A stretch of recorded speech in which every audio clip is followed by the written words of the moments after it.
আশেপাশে যদি কোথাও টায়ার, মালাই বা ভাঙা বাটি বা কটোরা বা কোনো ডোবা থেকে থাকে, যদি জল সেখানে জমে থাকে তাহলে সেইটা থেকে মশা জন্মে।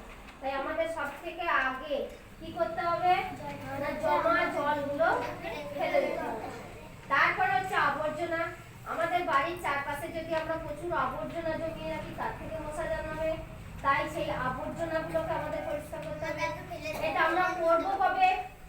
সারা সপ্তাহটা আমরা স্কুলে আসি, থাকি একদিন বাড়িতে, তাই তো? সেই দিন কিন্তু আমরা এই কাজটা করি। সেদিনটা কি বার? রবিবার। আমরা তাহলে কি করবো? আমাদের বাড়ির চারপাশটা ঘুরে দেখবো কোথাও জল জমে আছে কিনা, কোথাও দেখবো ময়লা পড়ে আছে কিনা, সেগুলোকে পরিষ্কার করার চেষ্টা করবো। চেষ্টা যেমন করবো, আমরা এই কাজগুলো করবো। যদি নিজেরা না পারি কাউকে সঙ্গে নিয়েও করবো। এর থেকে মশা কামড়ে কি রোগ হবে? ডেঙ্গু, ম্যালেরিয়ার মতো মারণ রোগ, যেগুলো খুব কষ্টদায়ক রোগ, খুব কষ্ট। তার জন্য আমরা এই সাবধানতাগুলো অবশ্যই অর্জন করব। ঠিক আছে?